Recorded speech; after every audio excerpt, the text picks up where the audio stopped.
Whatever your day holds, you need a breakfast that helps you get up and go. Up. And go, go, go. Up. And go. A delicious breakfast shake made with oats and milk. High in fibre, high in protein, high in calcium. Start right with Up and Go. The official breakfast partner of British Swimming. Find us in the cereal aisle. SIM-only plans? There are always so many tempting options. So you jump headfirst into a long contract, which keeps you locked in for 12 months. Somebody let me out! At Lebara, we offer great value plans and total flexibility. You can get 10 gigs of data, unlimited UK minutes and texts, and 100 international minutes for just £10 a month. And you can change or cancel anytime. Now I feel free! Buy now at lebara.co.uk. Attention, please. Here's something I bet you didn't know. Not all supplements are created equal. At Healthspan, our omega-3 oil is sustainably sourced from the South Pacific Ocean. We find our turmeric in the southern slopes of India. And our cod liver oil comes from the cold, crisp seas off Greenland. We work hard to seek out the best ingredients for our supplements, because that's the Healthspan way. We're healthspan.co.uk. Vitamins and supplements in-store or direct to your door.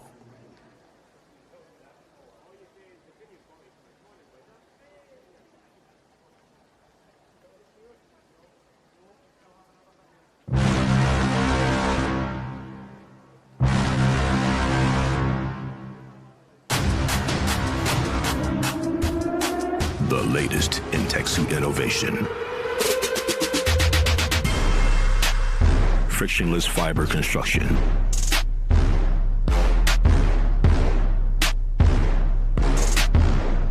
Surface lift technology.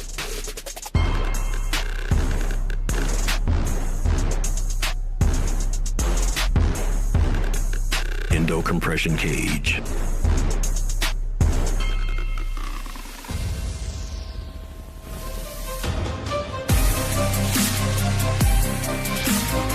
Seamless exo shell.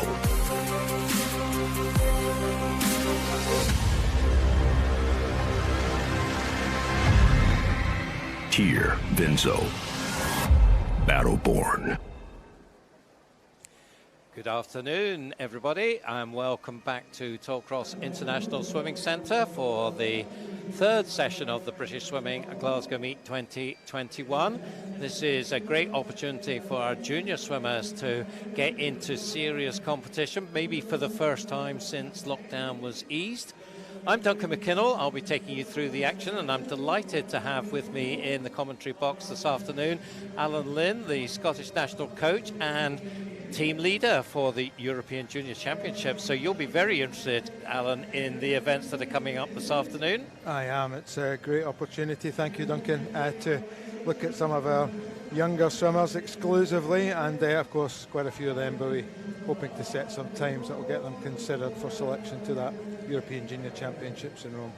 So yes, so that's some excitement for swimmers after their long protracted period out with the pool.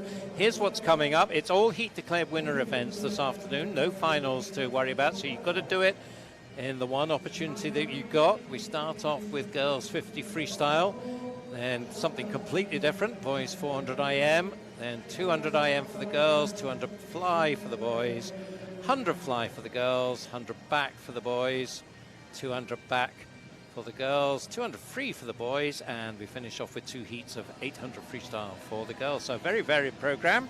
What will you be looking for in particular out of these 9 races? Well, obviously each race will offer its own delights, but I think for the junior swimmers competing, anything that involves freestyle involves an opportunity for them to register times for relay teams, for example. That's not the only thing that's on offer this afternoon, of course, but like you said, I think some of these people will be swimming again or racing again for the first time in a very, very long time, and we'll see how they are going. The times may not mean so much, but certainly the way in which they attack and swim the races is really important. So I imagine most of the times that have been submitted will be 2019 times, something for the likes of the British Summer Championships that were here in the summer, nearly 2 years ago now. So these swimmers obviously will have developed significantly since then, but not had much time in the pool. So how do you see it playing out? Yeah, when I've been fortunate enough to be out and about visiting clubs, programs, coaches, the change in physical size, because we haven't obviously been able to do that. It's just remarkable seeing all these youngsters now pushing beyond 6 foot who were barely my height before. It's amazing. 4'8". Yeah, thanks, Duncan. It really is. I mean, biology, maturation is normal, but the differences in some of them are stark because we simply haven't seen them. So the first event is the girls 50 freestyle. They'll go in 2 heats on this one. So just the 3 swimmers will go in the first heat. They're not out at the blocks yet, but they'll be raring to go at. In fact, I think they're just walking out now. That's the lineup. Hermione Rowe goes for Mount Kelly in lane 3. Isabel Eiley goes in lane 4 for Hackney, and Izzy Winter of Newcastle goes in lane 5. Entry times all in the 27s, so in fact just 1500ths between the 3 girls, so expect it to be fast and close in this first heat. There you can see the 3 girls just getting themselves ready. Must be great for them to just get that buzz of competition now. It's such an important part of what every swimmer does, is race, and the opportunity to race again is just what they all yearn for, I'm sure. Swimmers who are watching online, swimmers who are here in the arena ready to race themselves will be extra excited, I think, for the opportunity presented to them this weekend. So just waiting for the clock to strike the 1:45 hour. I reckon we've got less than a minute to go now. Just a quick check going on of the starting system. That seems to be all okay. So it's just this little bit of waiting before they start, but I can see the whistle going into the referee's lips, and we're just about ready to go.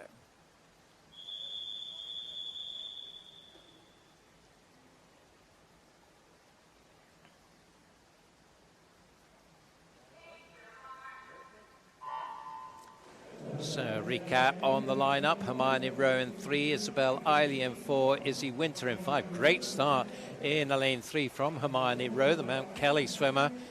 She certainly had the edge at the start, but starting to come back at her now is Isabel Eiley in lane 4, with Izzy Winter not too far back, maybe a metre, half a metre or so, but it's a race between 3 and 4 here. Hermione Rowe against Isabel Eiley, and it's going to be Isabel Eiley coming through in the second half of that race to take the win.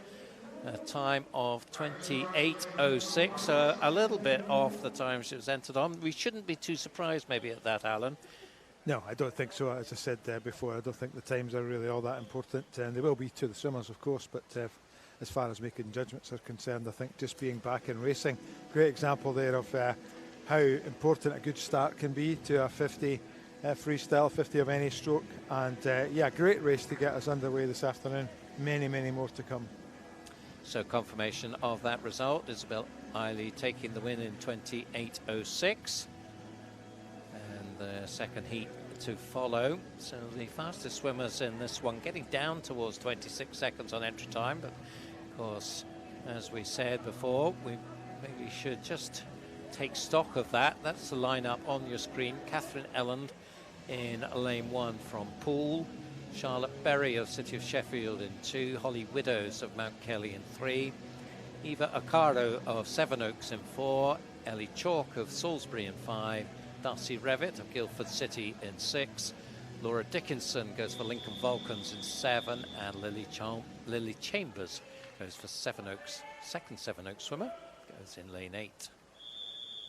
So an all English lineup in this second heat. 26:18, the fastest entry time, Eva Okara. And off they go. Nice starting skills from Eva in the green cap there in lane 4, up on the far side. Catherine Ellen, Charlotte Berry going very nicely. So they are tussling, I think, for second behind Eva, but she looks like she's got this one fairly much under control, perhaps half a metre or so up as she comes towards the wall and hits it in 26:11. So she'll be pretty happy with that. That was inside her entry time and inside the European Junior time as well. So fantastic stuff from Eva there. Great. Not only was the time great, and obviously the achievement of the consideration time something in itself. She swam that so well. Beautiful stroke. I'm really interested to see what she looks like as the distances go up, because that was a classic freestyle stroke. Nice rate to the 50 as well. And very, very impressive swim there from Eva Acaro. Charlotte Berry second and Holly Widows third. There is the full summary of all of their top performers. So from 50 freestyle, tie for fourth there. You can see Catherine Ellen, Darcy Revitt, 27.03 apiece. We move on to something completely different. The boys or men's 400 individual medley. Again, we've got 2 heats going in this one. So this, I guess, will be more testing if you haven't had too much time in the water to do a 400 IM in serious competition, on perhaps not a huge amount of training. Yeah, that was my thought. I knew you were going to come to me there, was just the contrast between these first 2 events. Of course, we know how tough the 400 IM is. It's an incredible test of endurance and skill, and one of the things, of course, that is key to that is putting some hours, some meters in the training pool, and most of these young lads, I'm sure all of them, won't have logged anything like the number of training hours up to this point than they would have done in any previous season. However, we have talked about maturity and biology previously, and some of them will simply be stronger. And if they've kept themselves in shape, as most of our younger swimmers have done during lockdown periods, they might surprise us and themselves just with how fast they're able to go.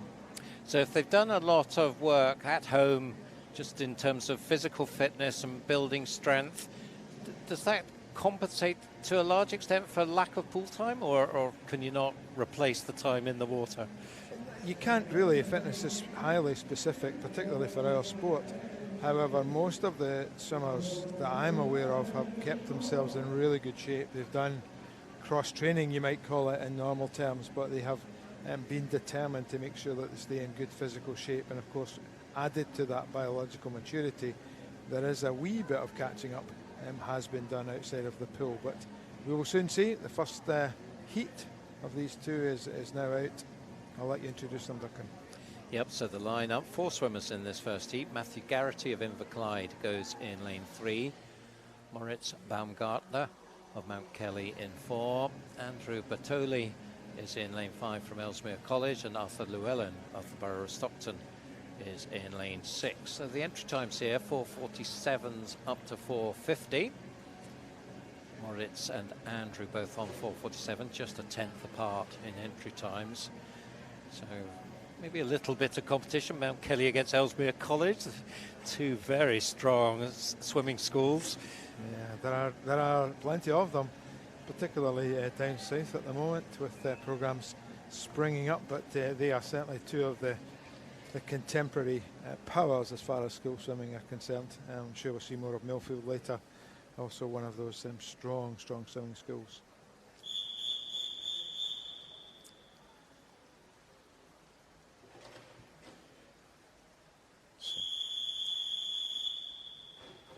Up onto the blocks.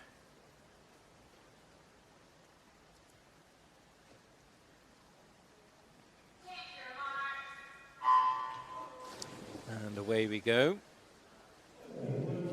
Moritz Baumgartner, an Austrian based in Mount Kelly, did a 4:44 in Graz, an Austrian event recently, so entered 4:47. So it'll be interesting to see what he does, but it looks like it's Andrew Bertoli and Arthur Llewellyn who are the ones who are out fastest early on, coming up towards the first turn.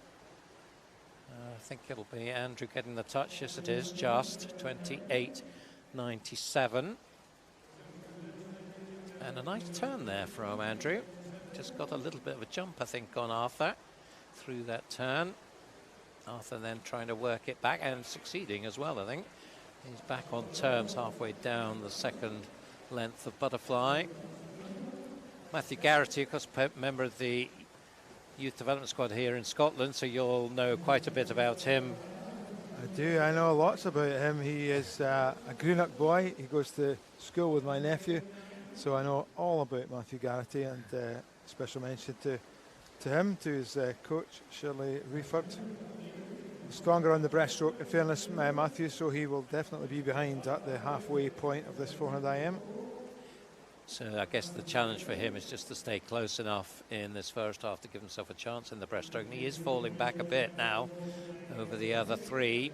Still Andrew Bertoli in the black cap leading the way, but Moritz Baumgartner now is coming up to him, and he suddenly looks strong on the backstroke and perhaps just edging into the lead. Yes, he is, by a tenth halfway through the back. Again, though, good turn from Andrew Bertoli. Certainly seems to be picking up on the turn, so good technical skills from the Ellesmere College swimmer there. Yeah, both of them swimming the backstroke nicely as well. Long, rangy looking lads, and strokes there. Key not to have a rest on the backstroke, having swum the 100 butterfly, which is a bit of the weakness of some people on 400 IM, but these two are looking good. We'll see how they go on the third leg. They've certainly pulled away now from Arthur and Matthew by quite a distance, and there's about 9/10 now between them. 2:14.66 as we go to breaststroke. Again, that transition from backstroke to breaststroke is good for Andrew. Depending on the balance of their strengths, 2:14 or so out that's a good swim. If I was looking at a senior female swimmer, for example, going out in that time, I'd hope that they would be going under 4:40. See what the boys can do. Certainly, Andrew Bertoli is making the most of the breaststroke here. He is pulling away very nicely from Moritz. And this could be a decisive break, perhaps. Let's see, depending on their freestyle. Andrew third at the Swim England summer meet back in 2019 down in Sheffield.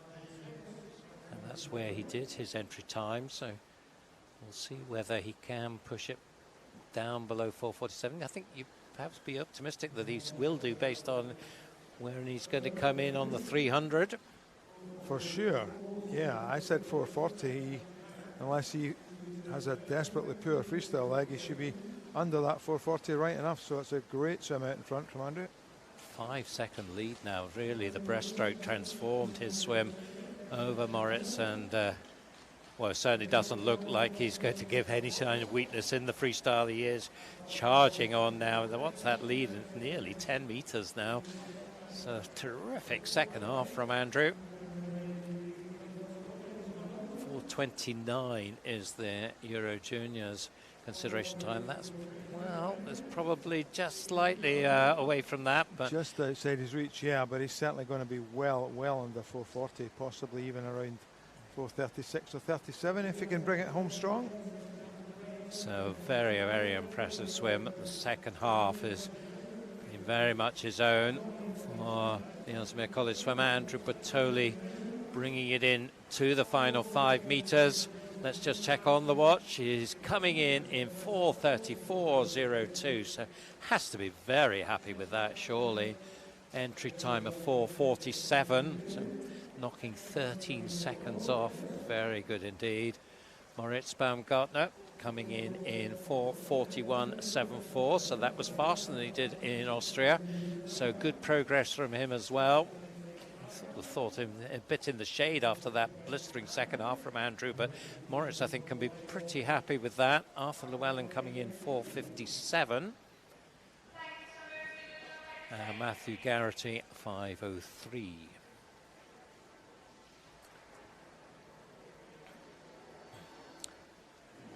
So Ellesmere College contingent will be very happy with their man there. What did you like in particular on that stroke, on that event from him? Because clearly he was very strong and it seemed to make the breakthrough in breaststroke. Was that, do you think, his strongest area, or is? I think so. To be honest, he had just real nice balance all the way through. If anything, I'm sure his coach Alan Buxer will be watching. Perhaps getting out a bit stronger on the butterfly and backstroke legs might serve him well, but you know, that'd be that'd be picky. I think if I was his coach, his coaching team, I'd be delighted with that improvement. But apart from anything else, looking at him outside of the pool just now, nice shape, athletic looking fella. He walks like a breaststroker, to be fair. Okay, sorry, so how Andrew. do you walk like a breaststroker? we need a bit more on that. With his feet turned out. Yeah, he swam really well. We'll obviously see over the weekend where his other events are, where his strengths are. No surprise from Ellesmere that he's strong on the 400 IM. They have a long tradition of that in boys and girls. But yeah, hugely impressive swim from him, sets him up hopefully for a really good weekend. Yep, so we've got another heat to go on the boys 400 IM. A full 10 lanes will be in operation here with entry times ranging 4:36 up to 4:46. There's the lineup. So 3 from Mount Kelly in lanes 0 to 2. Sam Williamson in 0, Thomas Defanes in 1, James Bartley in 2. Then in 3 we've got City of Sheffield's Matthew Woodhall. Wickham's Luke Ibbotson goes in 4, so the fastest entry time. Theodore Thompson of Mount Kelly, so 4th Mount Kelly swimmer in lane 5. Daniel Kennedy of City of Leicester in 6. Isaac Dodds of Ellesmere College in 7. His teammate Alex Rosser Barnett will go in 8, and in lane 9 it's Donatas Dragasius of Camden Swiss. The Latvian, I believe. 4:36, the fastest entry time. He did that in this pool back in the summer of 2019, the British Summer Championships, bronze medalist there. So again, we'll see how his progression can show. Wickham, another very strong program down in Buckinghamshire.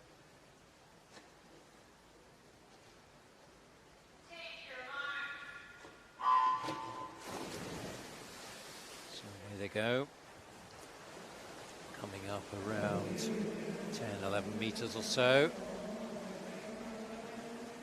And getting into their stroke, and you'll see as a nice start in lane 8 from Donatas Dragasius. The swimmers fairly well in a line though as we come up to the first turn. Possibly it is going to be lane 4. Luke Ibbotson getting the touch. It is 28.04. Getting a little bit more out of the turn than the others, I think. Opened up his lead to nearly a metre. The distinctive Sheffield cap on his left-hand side, as worn by Matthew Woodall. And beside him, James Bartley. Not too far away. In fact, he's moved up into second now as they go to backstroke. 1:00.41, so about nearly 2.5 seconds faster than the previous heat at the end of the butterfly. I think when we have the spread across all of the lanes, we'll definitely see the interplay between the strokes and the specialty strengths and weaknesses across all 10 lanes here as this race unfolds, but still maintaining, if not slightly increasing his lead, is Luke Ibbotson in lane 4. A little bit close to the rope there as he heads into the turn. I mean, sometimes people deliberately swim to the side of their lane, don't they? Particularly if they're trying to avoid wash. Obviously, that's not the case for him here. So you think it's just a little bit of wayward direction in the back? I think just a misjudgment over the last couple of strokes as he got to the wall and he was getting to his preferred arm, I think, for the turn. He's nice and square down the centre of the lane here on this second 50 of backstroke, where he's been overhauled a little bit by the two boys to his left, as his right rather, as he swims. Yep, there's 3 pretty much in a line now at the halfway mark. It is still Luke just with the touch to 11:33, but there's 3 swimmers within half a second of each other. Again, under regular circumstances, 2:11 out would be certainly close to swimming under 4:30 for those who have a nice balance to the 4 strokes on this 400 IM, and Luke Ibbotson really stretching away on the breaststroke, similar to what we saw in the previous heat. Yes, it does seem, particularly perhaps for youth swimmers, that the breaststroke really is the critical sector. I remember once commentating with Kerry-Ann Payne, who of course in the time was a very fine 400 IMer, and I think she reprimanded me for saying that breaststroke was the most important stroke, and basically you have to be a very strong all-rounder to make it in 400 IM. You do, but traditionally breaststrokers have made good medley swimmers, and providing they've had a nice grounding in the other strokes in their development. Just fading a little bit, look on that second 50 of breaststroke, and V30 not going to challenge the 430 I think overall for the time, but certainly a healthy lead that he has going into this final leg. Yeah, he's up by what, 3 meters or so. A very nice swim now coming in lane 7 from Isaac Dodds. He had a very good breaststroke, and he's now challenging along with Matthew Woodall and James Bartley for second spot. Also right up at the top of your screen going well is Sam Williamson, one of the Mount Kelly crowd, but well, it's hard to see anybody other than Luke taking the win here. Got to get past 4:34 of course from the first heat. No presentations here, but well, there's a real challenge coming in here now from Isaac Dodds in lane 7, and also Matthew Woodall in lane 3. So this one isn't over by any means. In fact, it's Matthew coming through, the Sheffield man, with a very strong last length as Luke just fades a bit, and it is Matthew who takes the win. Let's see what the time is, 4:35.37. So that is 4.5 seconds inside his entry time. Not though as fast as Andrew Bertoli from the first heat, so a win from heat 1. Yeah, very, very well done, Andrew, cementing his position this afternoon as the fastest junior 400 IMer for males. So congratulations to him, but a very strong finish there from Matthew Woodall. At the final turn, you would have said Luke had that pretty much sewn up. In fact, I think I did say that, but no, it wasn't to be, and it just ran out of gas, and perhaps that is about just perhaps lack of pool time, and yeah, he perhaps thought that, you know, it was there, and when it came to it. Yeah, he did look pretty tired just as he came past us and changed from the breaststroke to the freestyle there at the 300 mark. And a little bit slow going into the wall, not much speed to rotate around on, and certainly by the last 50 that was the case as Matthew just overtook him in those last 15 metres. And a word for Isaac Dodds as well, 4:35.96, came in with a time of 4:43, so he's going to be pretty happy with that. And he's from Ellesmere College, so again, picking up the theme of Andrew Bertoli and his excellent swim in heat number 1. His teammate and I'm sure training mate doing a nice job there in heat number 2. Yes, some good stuff there, and well, perhaps they'll be glad to have got that. Perhaps maybe their toughest race behind them, unless they're doing distance freestyle. And yeah, it wouldn't surprise me if some of these lads do reappear again on the distance freestyle races, and even although it's only heat declared winners, they'll probably have a couple of events per afternoon, and that will mount up over the course of the weekend, particularly if they haven't got that training background to help them recover. So our next event is the girls 200 IM. Again, 2 heats to come in this one. And the swimmer's just about to come up. Got some famous names, Schlossen coming up, Leah, the fastest in heat 2. Olivia Heron and Kate Morris. But the first heat, we've got 5 swimmers. There's the lineup. 2 more from Ellesmere College in lanes 2 and 3. That's Henrietta Damasa and Evie Float. We have Scarlett Ferris from Dundee City Aquatics. Chloe Harris from Wolverhampton in lane 5, and Sophie Main of Mount Kelly in 6. Bit of fishing going on there, but I think we've sorted that. So it should allow us to get on our way. Splendid in the orange uniform of Glasgow Sport staff, that leisure attendant. getting herself on the telly. I'm really thankful for all the support that Glasgow Sport, Glasgow Life have given to this meet in particular this weekend. They're really fortunate to have strong partners in our leisure trusts that allow us to get back to swimming. Yeah, it's such a delight to be back here in Tollcross. First event back in Scotland for, what, 16 months? And where better to have it than here?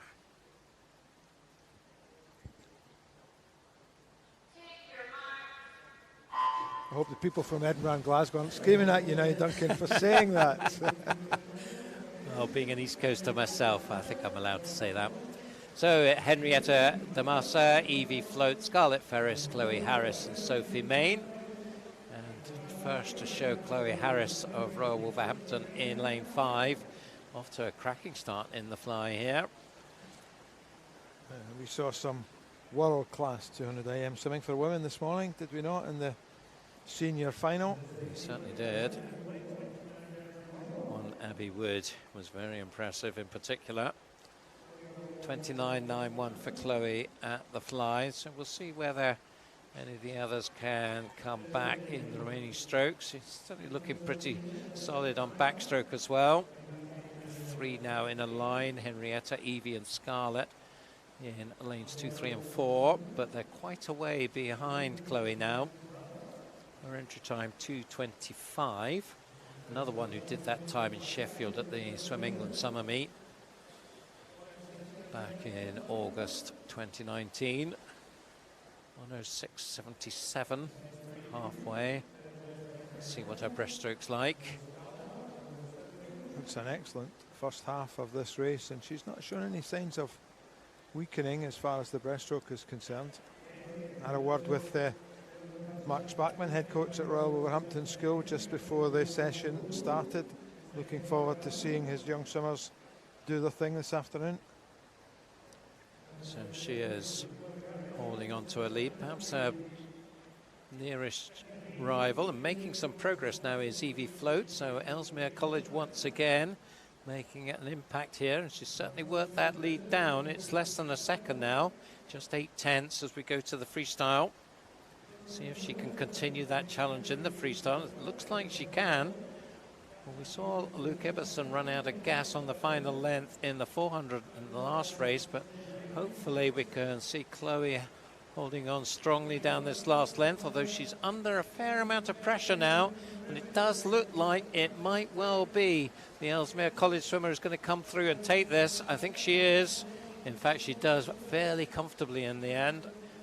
Another strong second half there from Evie. She was quite a long way back at the halfway mark, but in the end taking it by 3/4 of a second, 2:24.28, inside her entry time by around a second.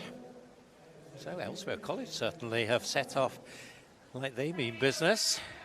Yeah, 3 medley races, 3 wins for Ellesmere College. I'm just checking the heat sheet now to see if there's a possibility of a 4th. It'll be tough to win this next one, I think, but nonetheless, yeah, a super start for them, and as I said, not atypical for Ellesmere College to be good at medley. Very, very strong programme across the board. 2:25.02 for Chloe Harris. She was also inside her entry time. So well done to her as well. Just a chance for the waters to settle before our next race. The second heat, again, we'll have 10 swimmers in the second heat. As we just widen the shot, see our trusty officials, all the officials coming from Scotland. I know they're also very happy to get back on poolside where they enjoy supporting these swimmers. There's the lineup. Drew Mackenzie, City of Glasgow, goes in 0. Annabelle Wilkinson of City of Sheffield in 1. Evie Dilley of Borough of Stockton in 2. Kate Morris of Nova Centurion in 3. Leah Schlossen of City of Leeds in 4. Olivia Heron, Ellesmere College in 5. Lara Thompson of City of Leeds in 6. Holly Widows of Mount Kelly in 7. Ella Bainbridge of Doncaster Darts in 8. And Amy Watson of Inverclyde in lane 9. So they're just on their way Can I to make the it blocks 4 now. out of 4? Olivia Heron make it 4 out of 4 for Ellesmere. I think she'll be close to it. Well, she's got lead swimmers either side of her who will be wanting to stop that from happening. Leah Schlossen in 4, Lara Thompson in 6. Leah with the fastest entry time, 2:20.65. Time she did in this pool, winning the British Summer Championships back in 2019. Distinctive yellow caps there of the city of Leeds. And the black cap of Ellesmere College in between them, as worn by Olivia. Who knows what might happen outside them as well. 2:20 to 2:24, the range of entry times.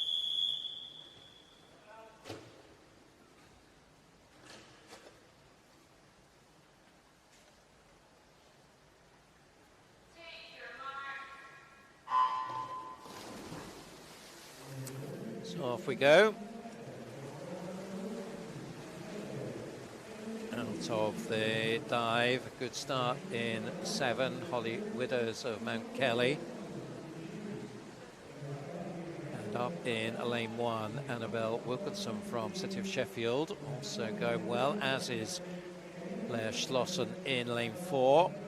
Let's see who's going to get the touch. I think it's going to be Holly. No, in fact, it is Annabelle Wilkinson in lane 1, 29.68, slightly faster than the first heat, a quarter of a second.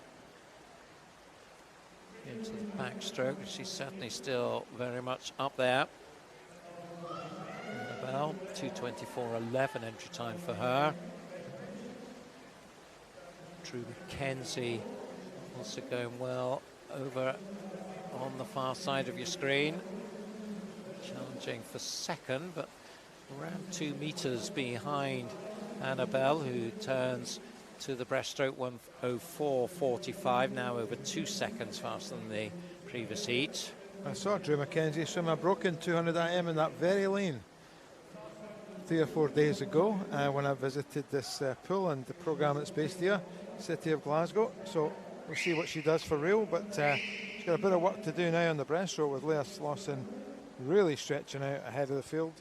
Yeah, this looks like a critical break, I think, from Leah here. Really making her move in the breaststroke, and suddenly she's got a very healthy lead indeed, around 3-4 meters, and it's her teammate who is in second place, Lara Thompson. 1:45.67 for Leah. Now nearly 5 seconds faster than the first heat. 2:18.47 is the Euro Juniors time, so can Leah get there? She's not going to be far away from it.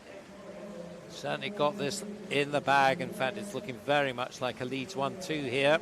Leah stroking strongly into the wall. What's the time going to be? 2:18.54. 700ths away from that consideration time. That's so unlucky, but a great swim from Leah. Came in on a 2:20.65, so knocks 2 seconds away from that. It is a Leeds 1-2, 2:21.82 for Lara Thompson. And it's Kate Morris just ahead of Drew Mackenzie in third place. There's the full set of results there for you. Yeah, that was a terrific performance by the 2 Leeds girls out in front, and although missing the time fractionally, Leah Schlossen, I think, will be best pleased. Well pleased rather with that performance, with that improvement. Bodes well for her other swims, other strokes over the weekend. And that's the full summary there for you. There's 11 to 15, and we'll go back to 1 to 10 there. So Leah Schlossen, Lara Thompson, Kate Morris from the second heat with 1, 2, 3. Evie Float won the first heat, a very creditable 4th for her. So well done to her. But a Leeds 1-2, just to end that little Ellesmere College streak. And what will be interesting in the final summary of this particular day, but across the 3 days, will be the performances of the younger swimmers in comparison to the older swimmers, who of course are going heats in the evening and finals in the morning to help our Olympic swimmers prepare, because some of these times we've just seen in both the boys and the girls IM stack up really well against what was achieved to get second swims last night. So it's looking good so far. The swimmers clearly prepared themselves well for this meet and taking the opportunity to put in some really good swims. Boys 200 butterfly is next up. We've just got the one heat, 5 swimmers in here. There's the lineup. So it'll be Matthew Hargreaves from Mount Kelly in lane 2, Jack Knight from City of Newport in 3, Michael Klimachevsky of Hatfield in lane 4, Connor Walker of the City of Peterborough in 5, and Mount Kelly's James Bartley is in lane 6. And just to illustrate that point I just made, Duncan, a quick check on the start sheet from this morning. The layer's time would have qualified her 4th fastest for the Open 200 IM final, so a great improvement by her. Yep, so watch out for Paris 2024. Yeah, just 3 years away. I know. It'll be all different for the next wee while, won't it, with all these cycles messed around by the dreaded COVID. Yeah, the top end of the sport's really crowded with the international calendar over the next few years. So here we go, 5 swimmers, fastest on paper, Michael Klimachevsky 2:05, ranging up to 2:11.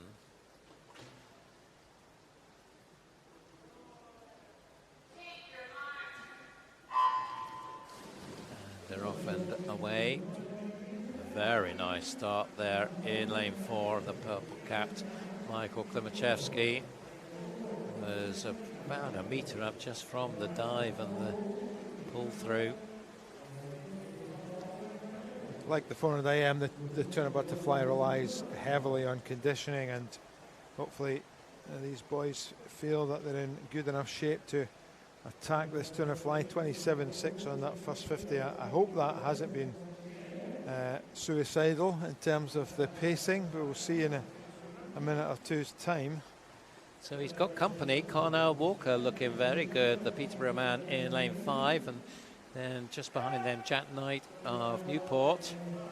But Connor Walker in particular now is giving Michael Klimachevsky a right run for his money. The two of them coming into halfway, just about stroke for stroke. Just Michael still with the edge by a tenth, 59.75. So just over a 32 for the second 50. This is probably where it might hurt, and certainly Connor Walker just dropped back a little bit now to maybe a metre and a half back on Michael. Characteristic turn there on the halfway point for Michael. It really took a yard or two, metre or two in the metric. Sorry, I'm showing my age. Excellent underwater work is what I'm trying to say from Michael. And he did it again there on that turn as well. And again, that was probably another metre taken onto the lead. So it's looking good for him now. Connor Walker certainly will get second. A bit of a battle on there on the left of your screen for third. Jack Knight just been overtaken by Matthew Hargreaves, but it's Michael Klimachevsky, as I said, entry time 2:05.61. He's going to be a bit outside that, but good solid swim here. The race now is on for second. A great last 50 from Matthew Hargreaves. Came from way back to take second place there, 2:11.49. And Connor Walker in third in the end, 2:12.15.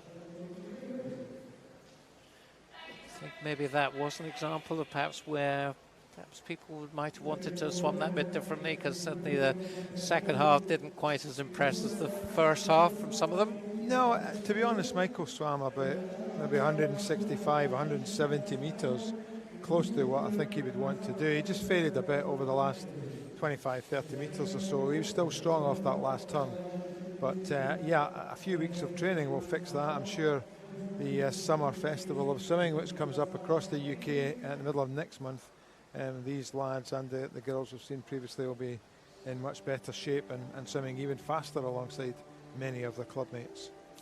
Yes, of course, the Festival of Swimming coming up in July. We swam across the UK in multiple venues, and so each will be in their own venue, and then we'll see how all the results compare to see who is the top in the UK and the top in each of the home nations. I'm really excited with it, Duncan, simply because our sport is returning to racing, to competition. We've had the pleasure of seeing our top athletes in bubble closed competitions in Manchester, and of course at the selection trials in London and now in Glasgow.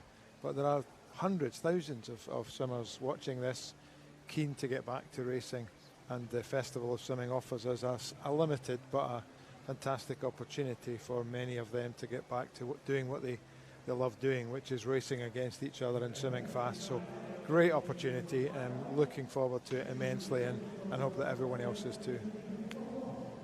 Next up, we have the girls 100 butterfly. Again, 2 heats here. There's the lineup for heat 1. 6 swimmers going in this.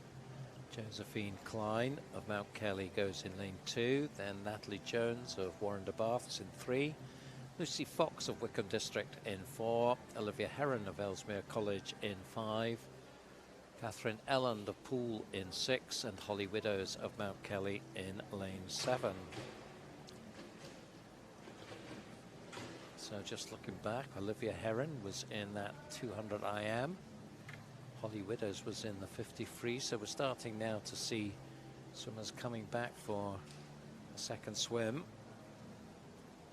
Yeah, just glancing at the start sheet, there are several appearing in the heats to come, which is great. There's a limited number of swimmers, of course, able to compete here in this middle session.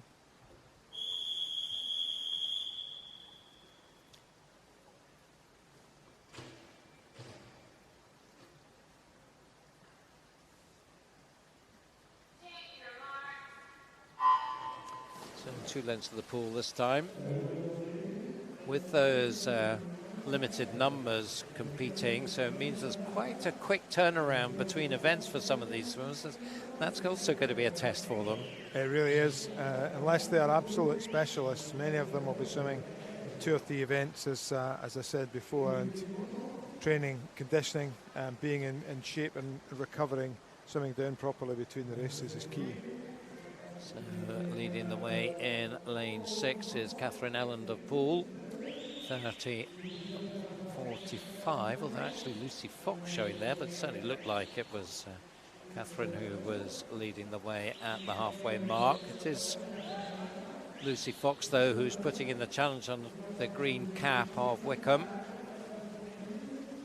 I think it's going to be a pretty tight affair between these two now. 10 metres to go. And maybe it's the Wickham swimmer looking slightly stronger now as we come up to the wall. On the touch, it just goes to Lucy. 1:03.49 against 1:03.68. First and second, with Josephine Klein taking 3rd place. 1:07.43. So 1:03.49 again, an improvement on entry times there for Lucy. And that was a very good pacing there, I think. Steady in the first 50 and then really pushing it on strongly in the second half. Yeah, it was. Particularly impressed with Catherine's last 7 or 8 metres or so. She put her head down, didn't breathe at all inside the red zone, inside the flags, and got hands on the wall just behind Lucy, of course, on the touch. But great skills, great example of what to do for young swimmers as they're racing on butterfly and, of course, freestyle. Getting her head down, no breathing inside the flags. Tie for 4th place there as well. As we get ourselves ready for heat number 2. We're very strong on juniors in this 100 fly for women, aren't we? There's a number of swimmers that swam this morning, that junior swimmers who have time, so it shows some good promise in butterfly for times to come. Yes, and of course repeating the successes of many others before them. Most recently, of course, Kiana McInnes and Emily Large, World Junior Championship medalists in 2017, if I'm not mistaken, and they swam this morning. But in the senior event, 3 or 4 girls in and around the 60 point, 61.0, which is promising well, boding well for butterfly swimming. Moving on, of course, butterfly in the medley relay, so great opportunity to get yourself onto international teams as a stroke specialist. So there's the lineup for the second heat. Entry time 62s to 64s in this heat. Ashley Bailey of City of Sheffield will go in 0. Chloe Harris of Royal Wolverhampton School in 1. Henrietta Damasa of Ellesmere College in 2. Caitlin Fry of Mount Kelly in 3. Laura Dickinson of Lincoln Vulcans in 4. Eva Akaro of Sevenoaks in 5. Jessica Lawton of City of Bristol in 6. Her teammate Leah Evans goes in 7. Isabel Eiley of Hackney in 8. And Annabelle Wilkinson from City of Sheffield is in lane 9. We saw that storming 50 freestyle from Eva Akaro right at the beginning. So let's see what she can do on butterflies. Second fastest on paper behind Laura Dickinson, the Lincoln swimmer. Yeah, let's see if she's as versatile as her swim earlier on suggests. So 1:03.49 the time to beat from the first heat, Lucy Fox. So you would think that would be beaten. There's 3 swimmers with faster entry times than that. And certainly swimmers on the whole have been swimming 2 or better than their entry time, certainly at the front of races. So it's boding well. It is boding well, and I think something that all swimmers watching this should take heart from, that they will be able to swim and swim fast when they return to racing. Yep, this will be you in July. Hold tight. So if we go again. Out of the dive, not too much in it. Not too much in it at all across the line. Maybe just edging. Laura Dickinson in lane 4 perhaps. Eva Okaro in the green cap, not far away. And Ashley Bailey going well up at the top of the screen. So she has the touch here. I think it will be Laura in lane 4. Just 28.52. So that is quite a bit faster than the first heat, nearly 2 seconds. Ashley Bailey in second at the turn, Eva Akara in third. Eva maybe just moving into second place. Oh, it's tight, but Laura looking good for the win here. See if anybody can make any sort of late charge on her. It's perhaps tying up slightly in the closing stages. It's getting closer, but Laura had plenty in hand and takes the win in 1:01.98 inside her entry time, so ticks through under the 62 mark, so getting ever closer to the minute. Ashley Bailey, great swim from the outside lane from her. She was entered on 64.27, so take 2 seconds off that. Eva Okara, so a win in the 50 and now a third spot in the 100 butterfly, showing her versatility. There's Sevenoaks girl. Should see the summary coming up any moment, right on cue. So the 1, 2, 3 there from that second heat. And there's the second screen, back to the first screen. So just confirming Laura, Ashley and Eva, the 1, 2, 3. So from butterfly, we move to backstroke. Back to the boys. Just 3 swimmers going in the first heat. You see the wedges getting set up for them.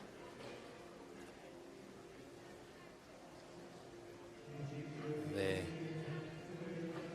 good old officials' technical challenge of making sure that their lines aren't twisted. So lane 4 just one. Showing how it's done there. Cool as cucumber, no stress when the eyes of the world are on you. Of course, it's the swimmer's responsibility when they come to the blocks to check everything as well, and some of them even check once they're in the water as well too. So oh, we do have a substitute required. Yep, that one is getting the heave. Malfunction in lane 6.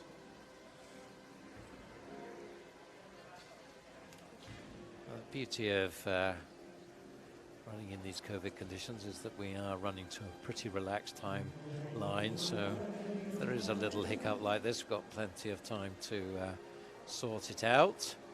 A couple of northeast Scots there, Matt and Sean, having a conversation. If they didn't have masks on, we would still need subtitles to understand what they were saying anyway.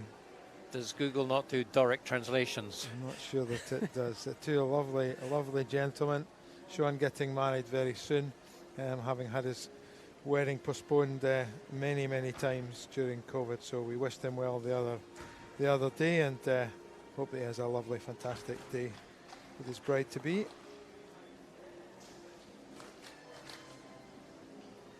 So now we're getting a replacement going into 9. We'll need that for the second heat. Still missing one in lane 7. No swimmer in lane 7 in this first heat, so we can continue without it for the time being. There we go. Lane 9 sorted, just about. Just run through the lineup for this first heat. The 3 swimmers, as I said. Donatus Dragasius, hope I'm pronouncing that right, from Camden, Swiss in lane 3. Isaac Dodds, Vailsmere College in 4. Matthew Ward, Mount Kelly in lane 5.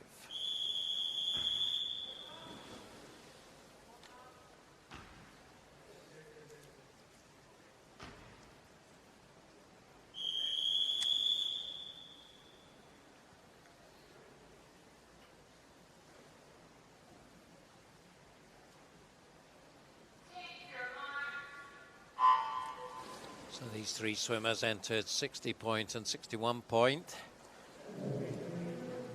Now contrasting styles there coming off the wall. Quick into his stroke in lane 5, Matthew Ward, and certainly stroking very hard here and opening up a healthy gap.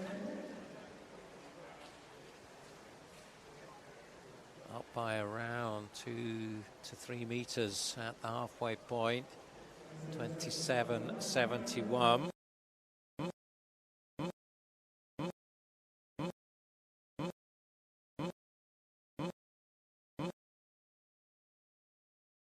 Backstroke, long course, always feel is a bit of a milestone. I don't think there'll be any doubt that Matthew Ward goes under a minute. He'll be well under at this rate. So 60.86 is entry time, and look at this. He's going to, as you say, storm under 57.29. Brilliant stuff, and that is faster than anybody's entry time in the second heat. So we did see a Heat 1 winner earlier on. That was Andrew Bertoli in the 400 IM. So, well, Matthew's given himself every chance there. Yeah, nice little fist clench and celebration there. If that is the first time he's gone under a minute long course, then he's passed by the 59s and the 58s, and he's heading to 56s. Not bad at all. That's the way to do it. And also Isaac Dodds there, 59.99. So well done, Isaac. And Donatus just over the minute, 1:00.46, but also comfortably inside his entry time by nearly a second. So 3 really good swims there, but well headlined by Matthew right from the off. I mean, you just heard he was up for that. Yeah, off shot. You're just seeing the stillness of the pool as it comes down. But Matthew's so excited he went the wrong direction in this one-way system that we have in operation. He can't take the smile off his face. He's absolutely delighted, and so he blinking well should be. Fantastic swim, well done. Yep, so the second heat swimmers will have taken note of that. So, whoa, we're going to have to up our game. Line up for the second heat. Just looking, looks like we have the wedges all in place. Sean, that you were talking about, just having a very close look at the one in lane 6. Make sure that's okay. He seems to be happy. Here come the swimmers. Just one final point on Matthew. 16 years of age.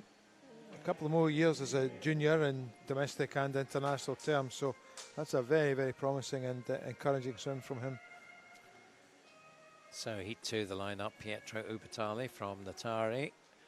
Jack Allen of Mount Kelly in 1, Ellis Morgan of Wickham District in 2, Samuel Greenbank of Cockermouth in 3, Lewis Maxwell of Derwentshire in 4, Harry Nicholson of Newcastle in 5, with his teammate Matthew Cairns beside him in lane 6, Sonny Chamberlain Hyde of Seagulls in lane 7, Jack Knight of City of Newport in 8, and Tom Barden, Mount Kelly in lane 9. So Samuel Greenbank, of course, Luke's younger brother from Cockermouth, where Luke did his development up in the Lake District. So we'll see what he can do, but it's the Derwentshire swimmer Lewis Maxwell has the fastest entry time, 57.93, winner in the British Summer Championships in 2019. Yeah, I saw the Greenbanks have a wee chat in the car park as Luke was leaving and Samuel was arriving.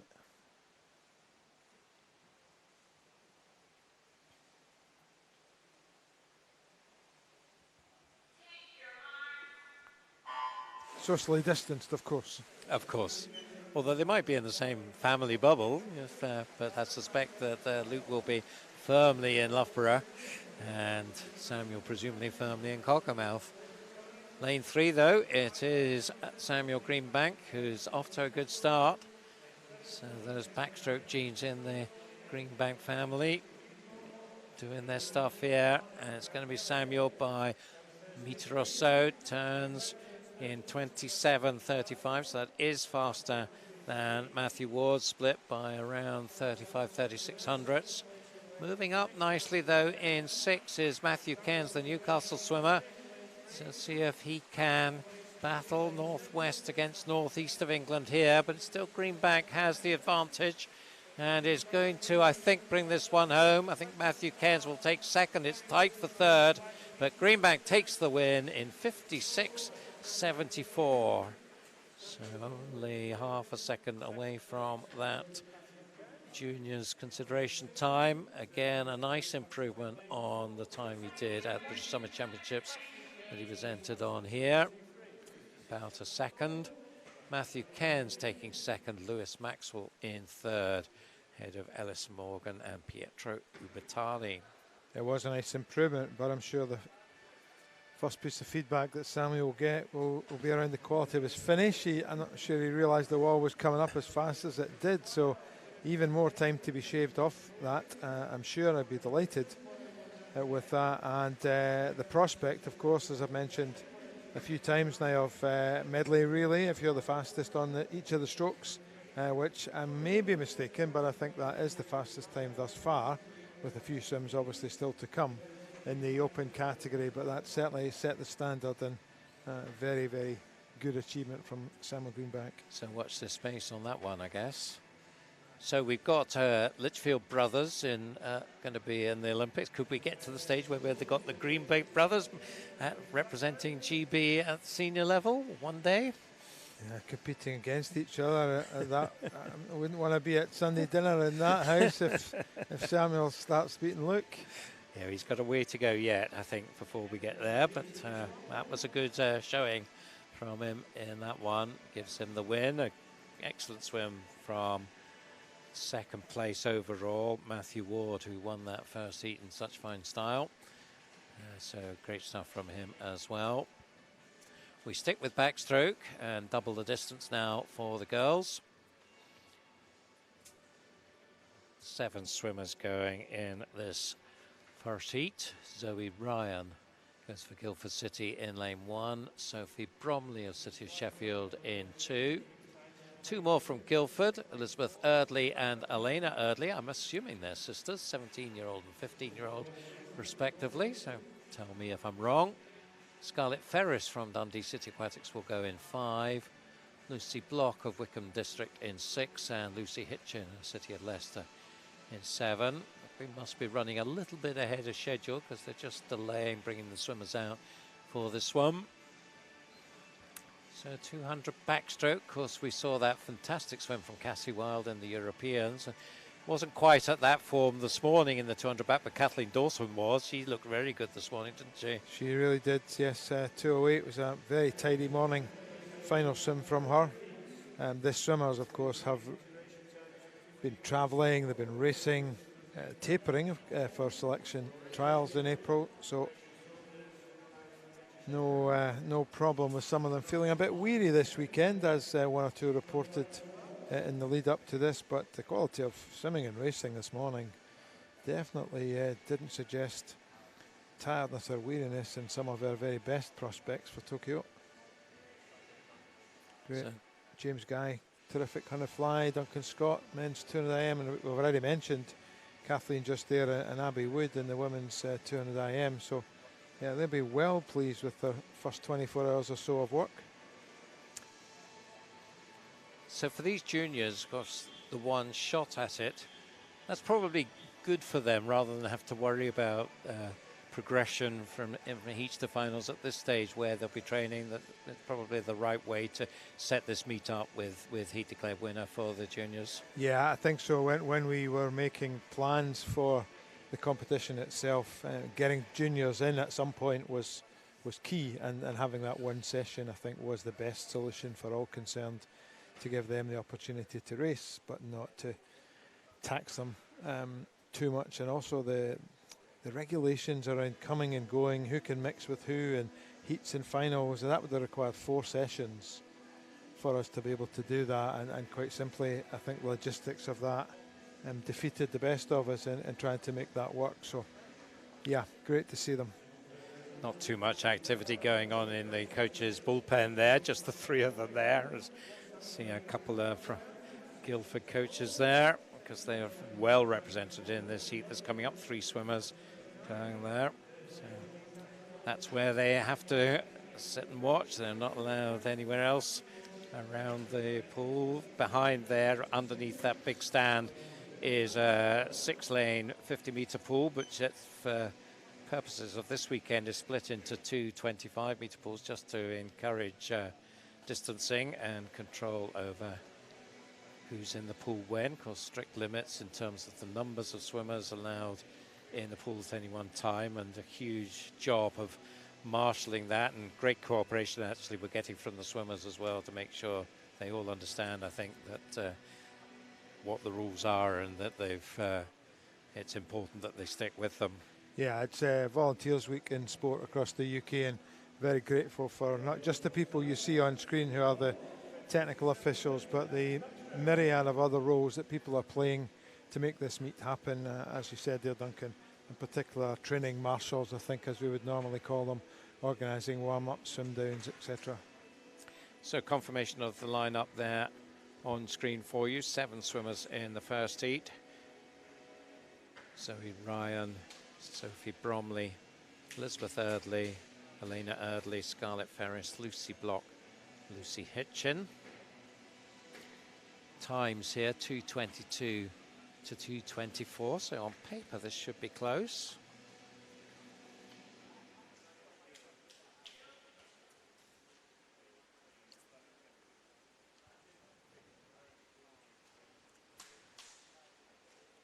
So getting themselves ready to go, the whistle goes. And in they go.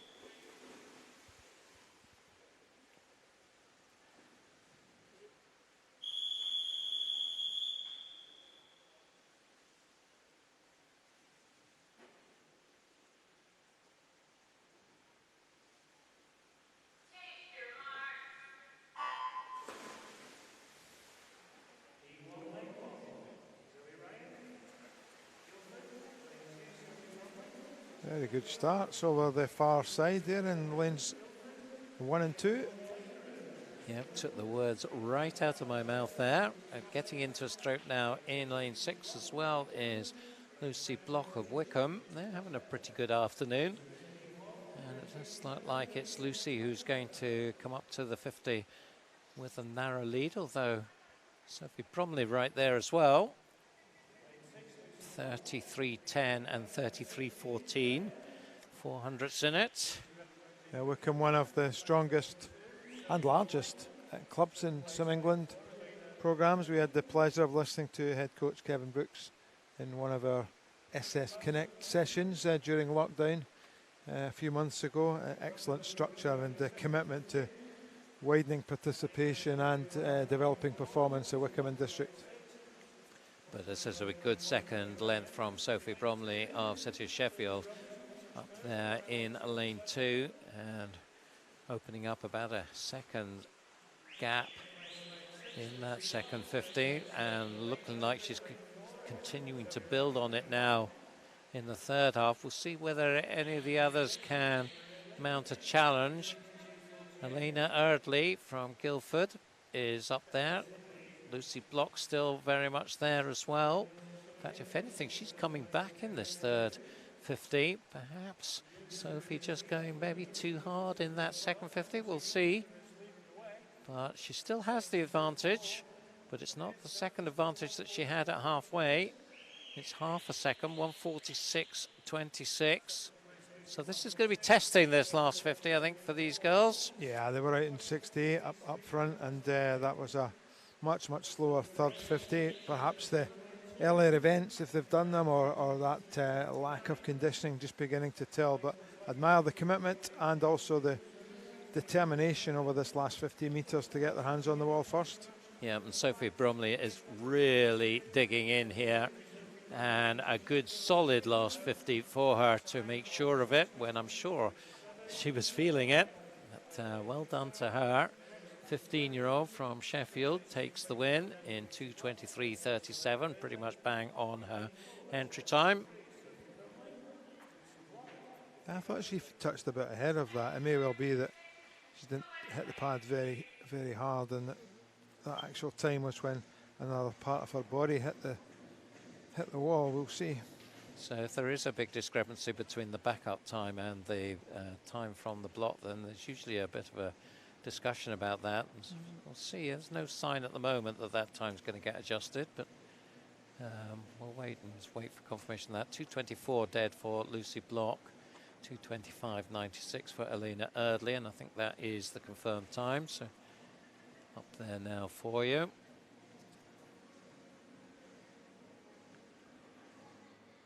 So the Erdley contest, it was Elena, the youngster, who took the honours. Not quite on her 2:22 entry time, but a good solid swim nonetheless. Second heat still to come. Of course, swimmers had the decision to make about whether they took the chance of entering in the open competition to do heats and finals, or whether they entered these afternoon sessions where they would be guaranteed the heat declared winner swims. And sadly, one or two people missed out by trying to get into the open event and didn't manage, and of course not having entered for this part of the competition are unable to participate. So it was a little bit of a gamble, but decisions had to be made. Yeah, it's a difficult one, isn't it? Because clearly we are restricted by numbers, and ideally we would love to have had loads more swimmers in both the seniors and in the in this junior session. But well, unfortunately that's not possible. So if you have got in, congratulations, and make the most of it. If not, then hopefully your opportunity will come in July. I know that some clubs, either on their own or collaboratively in parts of the UK, are organising time trial opportunities, racing opportunities out with this particular meet this weekend, and I'm sure many of the swimmers in these events are seeing the improvements, the like of which we're seeing this afternoon. Yes, so just as things do open up, and hopefully that continues, we will see more opportunities like that. So in this one, just run through the entries once they get started.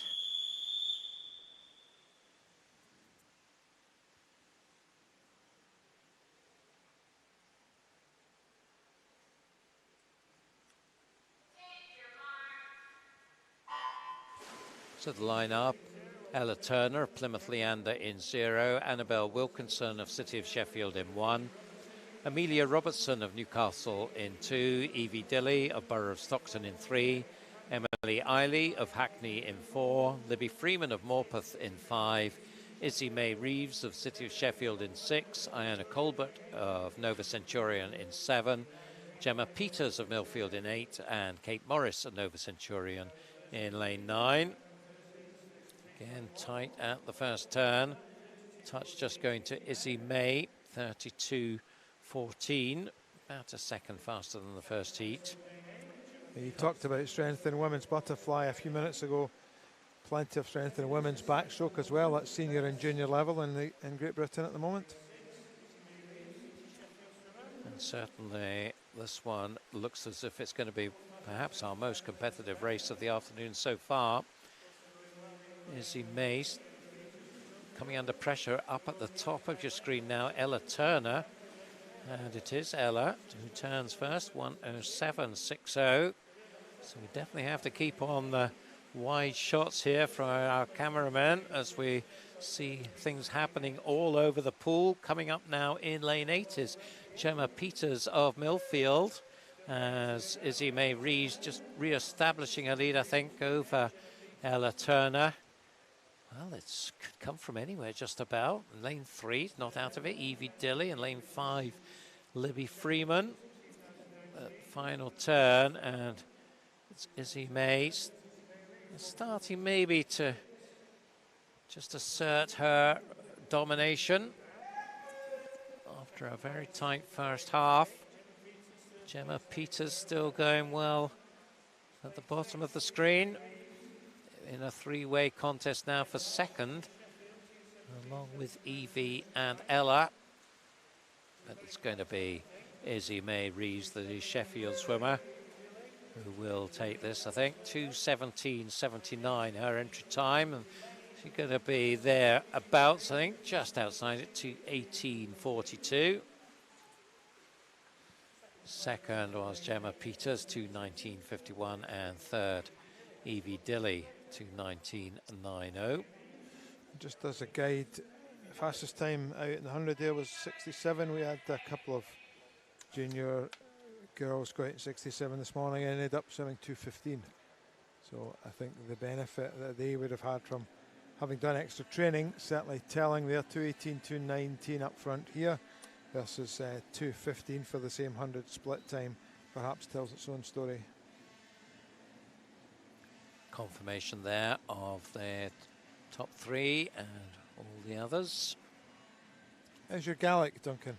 Not very good at all. Tian Comla. I do know that one. You do. Do you want to explain? I'll let you do that. Yeah, we have had some virtual rankings going on in Scotland using the phrase Tian Comla coming together. I think would that be the way of describing it? We obviously are not able to have competitions, as we've been saying, but time trials run in clubs, run in pools, have been ranked virtually under the banner of Tian Comla. And of course, Duncan mentioned the Festival of Swimming in July, which will be run on the same basis. Virtual rankings will be used to tot up all the times done across all the venues, and we'll see, maybe not to Tian Comla might not be the name, Festival of Swimming as the title, but same principle and hopefully same results. Yeah, good luck trying to persuade the English and the Welsh to take in Tian Comla as the name. I just couldn't spell it, and the spell checker on my email kept wanting to write something else. Do you mean Festival of Swimming? Yeah, I think that's probably a bit easier for us all to spell. So that's the 200 backstroke done, and next up is boys 200 meters freestyle. There they come onto the blocks. Teenage boys, look at all of that testosterone on show. Oh, they're going to need every ounce of it. The lineup here: Bradley Evans, Nova Centurion, goes in 0. 2 from Millfield, Clement Kubica and Stanislas Chausson in lanes 1 and 2. Barney Howarth Osborne goes for City of Sheffield in 3. Thomas Treblicock of Plymouth Leander in 4. Harry Nicholson of Newcastle in 5. Rory McKinnon of City of Glasgow in 6. Jacob Arman of Mount Kelly in 7. Robert Derbyshire of Wyre Forest in 8. And Sam Williamson of Mount Kelly in lane 9. 1:57s to 1:59s the entry times here. Lots of slapping of skin. Well, you have to do that if you've got that testosterone. It comes with the package, doesn't it? It seems to. It seems to. I'm not sure how much it helps you swim any faster, but they all see the older swimmers do it, so they have to copy. Good starts in lane 7 and 8 there. Jacob Arman in 7, Robert Derbyshire in 8. Again, there's not too much in it as we come up to the 50 turn. I think it's going to be Jacob just turning first, 26.14. But all pretty ixy-peaksy. Started to move up now in lane 4 is Thomas Treblicock, Plymouth swimmer. And also on his left-hand side, and one over, Stanislas Chausson, Frenchman, based in Millfield. Such a competitive event worldwide, and of course in the UK with the world-class swimming we saw in London just a few weeks ago in the men's 200 freestyle. And of course these young men who'll be hoping to emulate their older teammates at some point in the future. Getting pacing right is absolutely crucial on this 200 free. So let's see if Jacob has done that. He's only having a strong third 50 here. He's opened up the gap a bit to about a body length over Chausson and Treblicock, 124.97, so advantage of nearly a second and a half. It looks like maybe it's going to be Stanislas Chausson who's going to try and mount a challenge down this final 50, but it does look at the moment like Jacob has got enough in hand to hold on to this one. 1:58.46 his entry time, so the clock is indicating he's going to be well inside that. Nicely done, 1:55.40.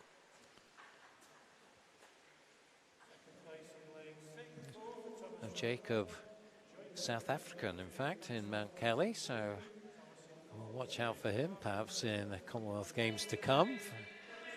Second place, Stanislas Chausson, and Thomas Treblicock in a third place. Another In fact, battle tie of for the- second, in fact. My Sorry, apologies. my apologies. Another battle of the private schools there, won by Mount Kelly. I'm sure Emma Collins-Barnes, head coach, will be chalking up those times and those wins, hopefully watching us. I hope you're well, Emma. So 1:55.40. That is a challenging time for the second heat to have to get past. Yeah, So we've seen that a few times, in fact, the good swims, big PBs in the first heat. Encouraging. Very encouraging. Yeah, the time is it's a tough standard, but when you see what's come before these lads, the likes of Duncan Scott, James Guy, Tom Dean, and others besides, 151.18 is a good standard, but they're now swimming 144, which is some way off where these guys are at the moment. Not that we're expecting them to make those big drops, but that's the target to reach. Yeah, so 1:51.18 is the time for consideration for Euro Juniors. But you'd expect, I guess, particularly for the men, that that development comes later, post-junior level, really. It's sort of when you hit sort of 19, 20, 21 is when you want to really be making those big improvements. Yeah, I think at the top end of juniors, sometimes you get people like Christoph Mielak, who wins European Juniors and the World Championships in the 1 year and then breaks the world record. Those people are exceptional, but yeah, once you get to the top end of junior age and beyond, it's when you start to see those drops. There are very few Mielaks around, but they do exist, and that's the target for these lads in the second heat, 151.18, or a combination of four of them, who would put us in a strong position for men's 800 free relay. So the swimmers coming out for the second heat now. The line up here. Miles Lapsley going for Edinburgh University in 0. Theodore Thompson of Mount Kelly in 1. Stefan Kravis of East Lothian in lane 2. Cameron Travis of Aberdeen Performance in 3. Joseph Sadler of Nova Centurion in 4. Evan Jones of Millfield in 5. Michael Klimachevsky of Hatfield in 6. His teammate Maxwell George beside him in lane 7. Daniel Donovan of Guildford City in 8, and Jack Munsey from the University of Stirling in lane 9. All this talk of European Juniors, we shouldn't get away from the fact that we have some juniors who are on the Olympic team going to Tokyo, who in other years would have been in this European Junior Championship team, but are heading to Japan instead. Yep, and in the male side of that, Jacob Whittle probably is the classic example there. So the times here, 1:55.5 the fastest, Joseph Sadler, 1:57's the slowest.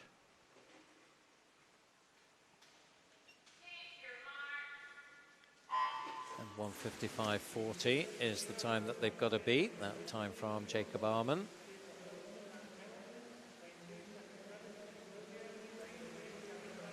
Not too much to choose between them down the first length.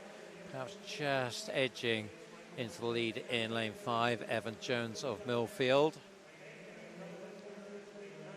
And he's perhaps half a metre up at the 50, 25.95, a couple of tenths faster than the first heat. Part of the Scottish performance setup. So another swimmer that you'll know well, Alan. Yes, very well indeed. Showed real promise over the last 2 or 3 years. I haven't seen much of him more recently, but certainly making good progress through the ranks. He's looking very really good here. Strong here, yeah. 54.16. So that's a very nice first half from him, and he is beginning to dominate now. So I'm a 1:49 short course. Ewan Dale tells me, his coach at Millfield, that was just a few short weeks ago. So if he's anything like on that form, he'll be very close to that 1:51. Let's see if he can get there. Let's see what the split is at 1:50. 1:23.32. So that's pacing what, sort of 29 and a bit. So you'd need to get just a little bit more off that to get down to 1:51. And well, it's looking a little bit painful now, perhaps. Starting to come at him a bit in lane 7 is Maxwell George of Hatfield. He's certainly not going to catch him. Evan really put everything into this swim, and let's see how he comes to in the end. An excellent swim, 1:53.38. So takes over 2 seconds, in fact 2.5 seconds nearly, off his entry time. So you absolutely can't complain at that. That was really gutsy right from the off, pushed it hard, and then had to work very, very hard indeed to bring it home down that last length. Yeah, so I'm the race on his own, 2.5 seconds faster than anyone else in that heat. It's a tough way to do it, but he took command, he took control, and certainly was determined to get himself in a strong position. And, you know, 1:49 short course, 1:53 long course in your first outing is not too bad at all. I'm sure he'll be pleased with that progression. And you can see there, it takes in the lead for the swimmers from Heat 1, well represented there at the top. Jacob Arman, the winner of Heat 1, is second overall. And Stanislav Shosom was second in that first heat. He's fourth equal overall, along with Marcus Treblikov. Of course, they tied for second in the first heat, so well done to them. Just getting some messages in. I'm checking my phone for tweets and WhatsApps, and I've got a nice message from Kevin Renshaw. Hi, Kevin. Thank you for joining us. He's reminding us that Tom Dean went 1:47 as a junior. He wasn't bad. He wasn't bad at all, was he? Now going 1:44. Yeah, not a bad senior either. Yeah, terrific stuff. And as we've been saying all afternoon, and we'll continue to say over the weekend, the opportunity for these youngsters to get back into the pool to race is what's key over these 3 days. The times, I'm sure, are important in their minds, but for us, seeing them apply themselves and put the effort into these races is really what it's all about. So we've just got 2 more races to go, and they're both 800 freestyle, 2 heats here. 4 swimmers are slated to go in the first of those 2 heats, and then 8 swimmers in the second. Range of times in the first heat, 9:18 to 9:22, and then in the second heat, 9:08 to 9:16. Have to get down to 8:55 to get yourself in consideration for the European Juniors. So It's a nice segue from Kevin sending me a message, because I know that he and several other people ran a workshop just the other week online about distance swimming and taking in pool swimming and open water, which of course is very much a part of the Olympic programme now as well, and we've won several medals in that event in the past. But we are slightly concerned as a sport that swimmers, coaches, clubs even, not necessarily giving the emphasis to distance swimming that we would want, that the sport would want. And of course the medals are the same colour for the 800 and 1500 and the open water as they are for the 50 and the 100, and we shouldn't forget the fact that these are legitimately earned gongs. There's a podium for all of that too, and we encourage all swimmers who are watching, coaches who are watching, to consider just what they're doing in favour of distance swimming. I'll get off my soapbox now. Yeah, we were having that discussion. I was on with Grant Robbins, the talent Head the honcho. talent, I think we call him, in Swim England this morning, and we're certainly talking about, you know, the attractions perhaps of, if you go middle distance, then you've got, you know, the attractions of being part of a relay team, and you've got the 200 and 400 opportunities, so to double up individually. The fact that we've got an 8 and a 15 now in Olympics must help for the distance swimmers, and as you said, open water as well. Not too many, although perhaps increasingly now we're starting to see people doing 1500 and open water, but that's a tough double, isn't it? It is. Well, you mentioned Kerry Ann Payne earlier, obviously, who did some co-commentary with you, and David Davis winning open water and 1500 medals in the past, and many others besides. Just the first two that come to mind. We certainly need to encourage and support coaches and swimmers, parents, clubs, everyone to consider distance swimming, open water swimming.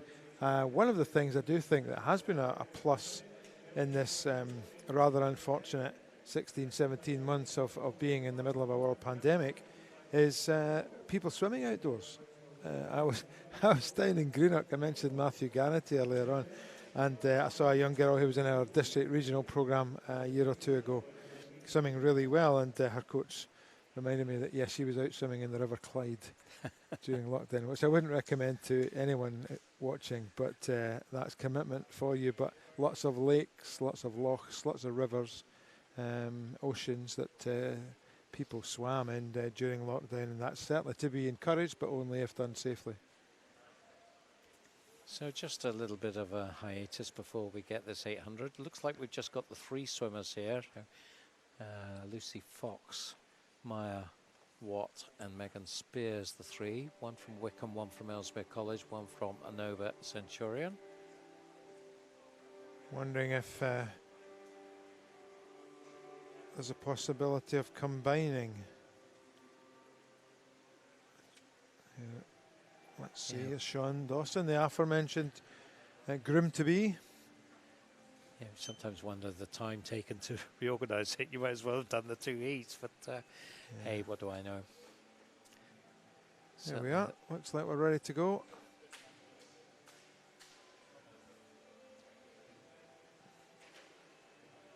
The swimmers certainly think they are. There's a certain amount of looking about from Amaya in lane 5 and the black cap there, just making sure that cap's absolutely right, and the goggles. There's sort of fiddling around just to... We're missing Olivia Mason. Yep, no Warrender presence here. I think she might be about to appear. Ah. Oh, yep, here she is. She's been found. I wonder what happened there. Maybe off for a run round Shettleston Park for warming up. Or swimming in the Clyde. Or maybe not. Yeah, that's the last time we'll mention that. So lost, missing or strayed, but now found. Olivia Mason of Warrender Baths. Welcome to the pool. As you see, the swimmers all have an individual poly bag or placky bag, whichever you prefer. Not very environmentally friendly, but certainly very COVID safe for their own kit, and they're responsible for putting all the stuff in there and picking it up when they leave. So no bag carriers, nobody with plastic boxes carrying the swimmer's kit. You have to do it yourself. So what's a plucky bag? Plucky bag, plastic bag. A plucky bag. Depends where I you thought come you said from. a plucky bag there. Well, they might be plucky as well, but I think this race had better start because we're in danger of getting into the more inane. Yep. So there's a fair amount of chat going on between them, but hey, the whistle's gone. We can go.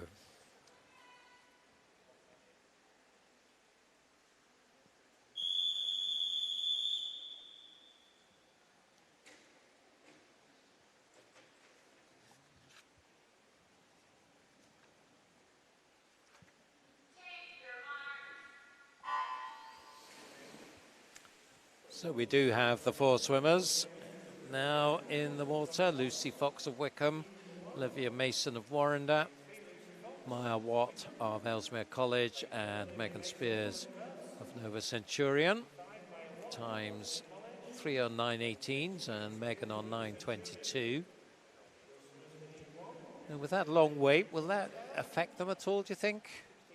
It might affect Olivia's heart rate as she started the race. I'm not sure about the others. They're probably a wee bit impatient. I hope that doesn't mean that they set off too fast. But the 4 of them seem pretty even at the moment, which is quite good for your pacing as long as it's not too fast. So it's the Wickham swimmer Lucy Fox just edging into the early lead. The others in close pursuit though. Is there a way to swim 800, or is it about what works for you?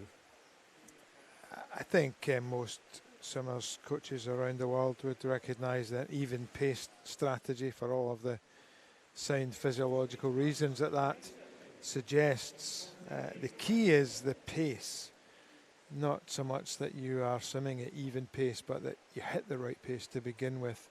And that's, of course, what training is about. It's about practice, it's about repetition, it's about knowing how that feels to swim at a particular pace. And 800 is a nice distance. It's probably going to be 9 minutes or so for these young ladies. They want to be out in, they're going to swim close to 9 minutes, of course, out in about 4:30, but these girls will probably be a wee bit slower. So if they're somewhere around about the 4:40 mark or better, then hopefully we'll see some good even pace swimming, possibly even some strong sprinting at the end. So good. Third 50 from Megan Spears, just opened up a bit of a lead for the Nova swimmer in lane 6. There are pace charts which some coaches still use. They're a bit of a historical artifact, it has to be said, if you've laminated yours and you have it in your coach's bag, but they are very useful when you're watching races like this where you see what the swimmers are doing and you see what the splits are in order to do a certain time. So even pace sounds good, but it has to be practiced, it has to be rehearsed, and of course it has to be executed on the day of the race.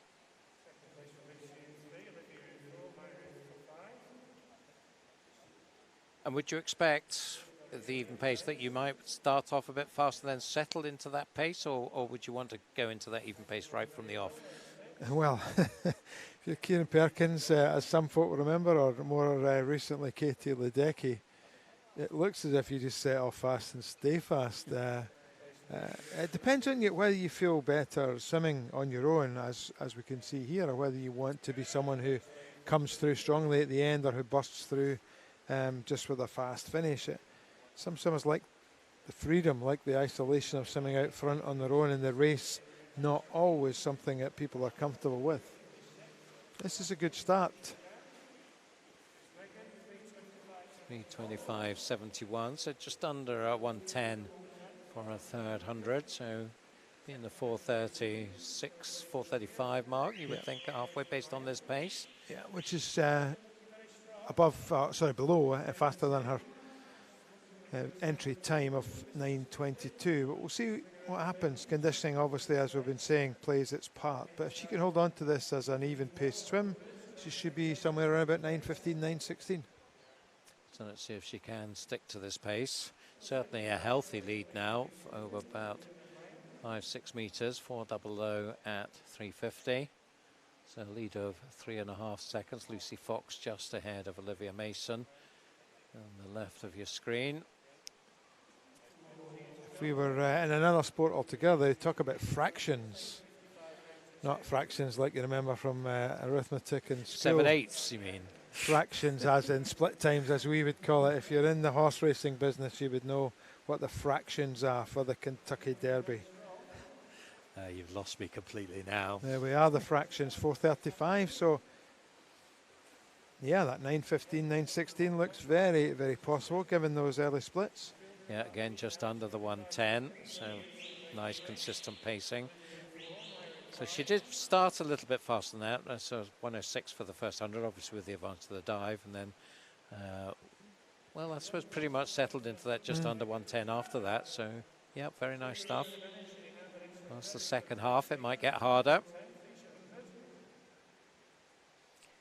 But her lead now about 8 meters over Lucy Fox. It's always a telltale sign on these distance races when swimmers breathe twice as they go into the wall. That might well be the telling sign for Megan. I hope not. But that extra breath doesn't really help you, but it psychologically feels like you need it. She's looking very comfortable still, to me anyway, my relatively uneducated eye. Don't be modest, Duncan. You do this for a living. Except you don't get paid.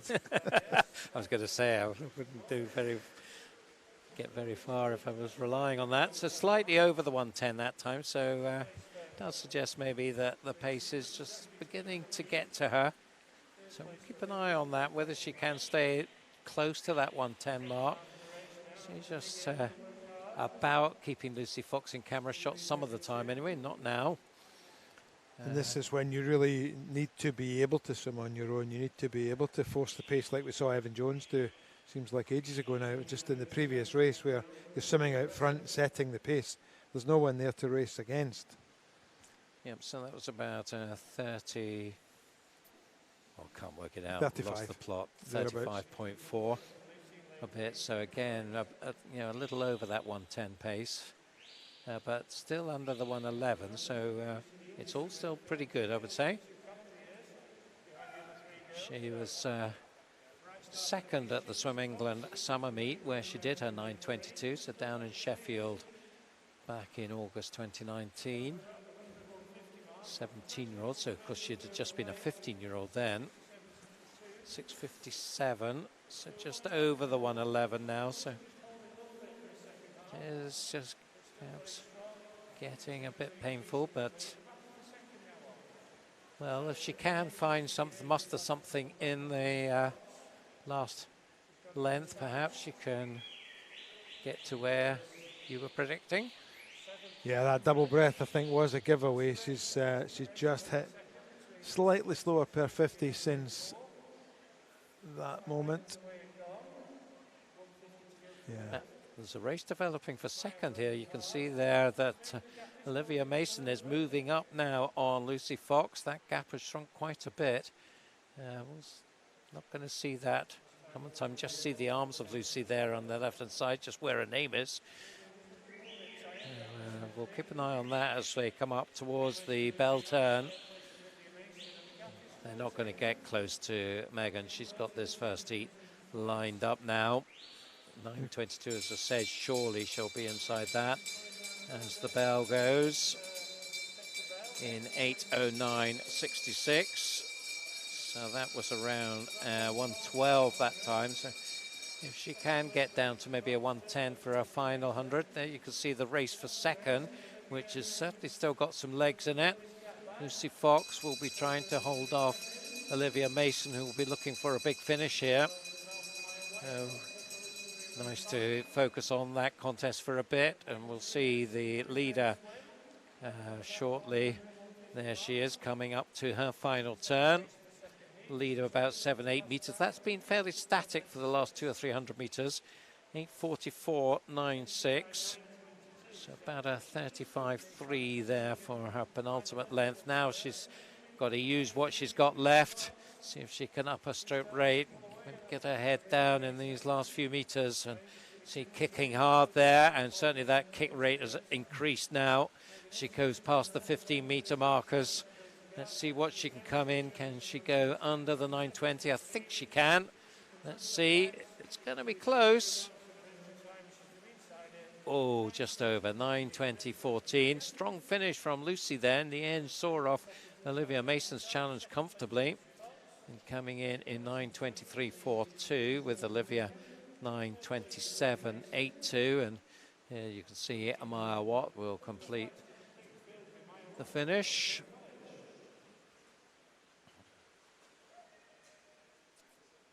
And she comes in at 9:45.63. One to go. One race to go. So, I mean, we were talking the 400 IM at the beginning of the transmission about, you know, it's harder for the swimmers doing the tough endurance events, and I think we maybe saw some of that in that one, that, you know, setting a pace, you think perhaps you can stick to it, but then it becomes hard in the second half just to hold that pace if you haven't quite got the meters in the pool as the build up to the competition. Yeah, it was about 500, 550, I think, whenever we saw some slowing of the pace from Megan, and that pretty much would tie in with just not being as fit as they would want to swim that time of 9:15, 9:16. However, it was a great attack. It was a really positive swim, and lots of good things to take from it for Megan Spears. And she did take her time on from a 9:22 to a 9:20, so yeah, there's plenty to be positive about there. And you'd expect maybe more progression by the time we get to the Festival of Swimming in, what, 6 weeks or so time?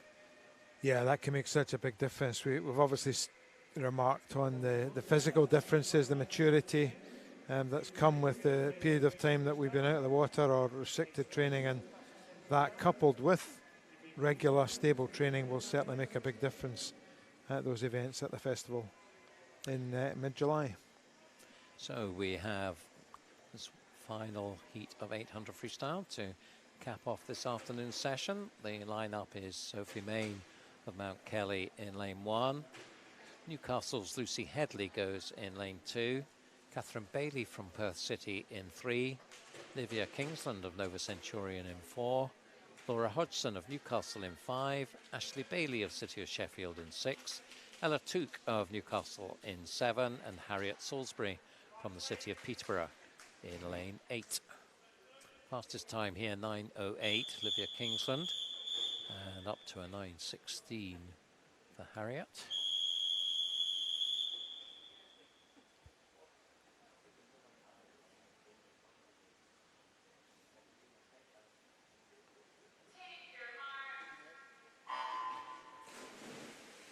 So do you like swimmers to go into their crouch early or to stay upright, as we saw from Livia there, until the arm goes up?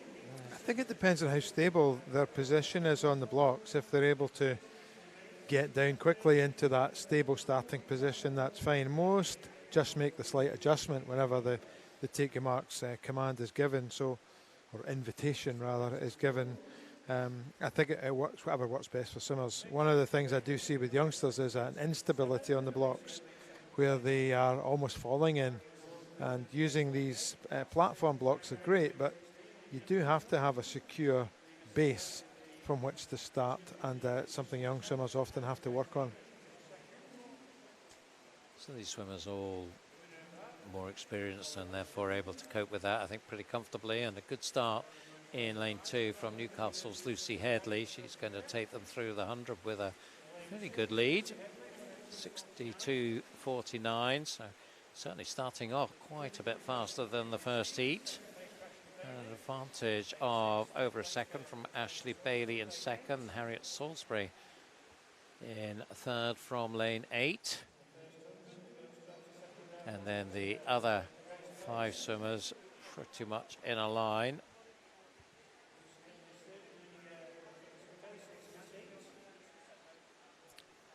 Lucy Headley, though, making an early statement.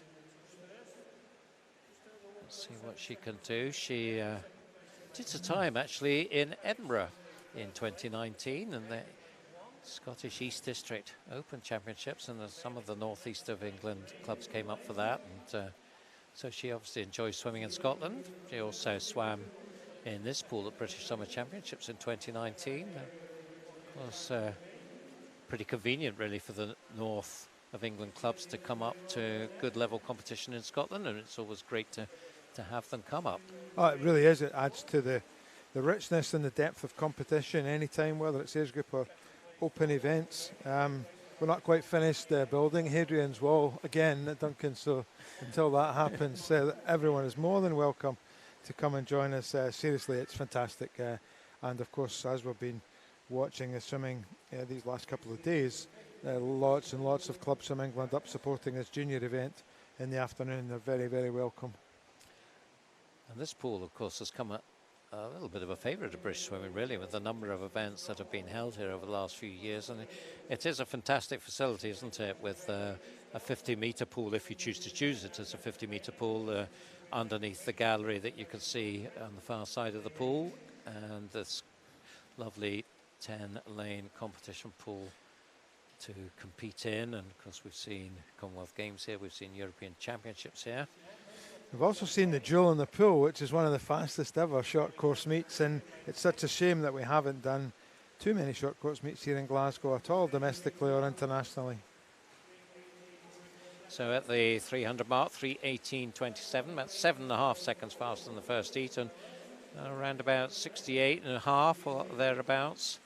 67 for the second 100, then 68. So we'll see whether she can settle in at 68. Certainly got a healthy lead still from Ashley Bailey in lane 6. Ashley from City of Sheffield, the youngest in this field, 15-year-old. 9:10 her entry time. And you think back, she would have just been 13 the last time she was able to swim competitively. That's a long gap at that age, isn't it? Yeah, it really is. It really is, and it just makes everyone all the more grateful for the opportunities that we have this weekend and previously this season, this year in fact, able to train and compete in growing numbers across the sport of swimming. It's a halfway mark now. So we check to see the number of metres swum. And the pace is dropping back now, we're sort of into the 110s. So you feel that maybe there's a chance for Ashley in particular to bring this gap down. And still a 4-way contest behind her, just maybe led by Sophie Main at the top of the pool, from Catherine Bailey, Olivia Kingsland and Laura Hodgson. So they're having an interesting contest there. And well, you feel that there's maybe some more mileage in this one before we're done as to how it works out. We've got a lot of catching up to do to that group of 4 if they are to challenge. So we'll keep an eye on the gaps as well as the pacing of our leader, Lucy Hadley. I think it's clear that Ashley Bailey is making ground here. The lead is around, what, 3 metres now at the 500. Yeah, she definitely looks stronger as this race is developing. The pace has dropped off a wee bit at the front from Lucy, and Ashley's definitely picking things up with just less than 300 metres to go. Yeah, so the gap there about 1.8, and I think that's shrinking pretty much with every stroke now. So possibly Lucy Headley guilty of just setting off at a pace that was unrealistic for her. And she's pretty much caught now at the 550 mark. Let's see who got the touch. In fact, it was Ashley Bailey by 3:10, 6:15.21.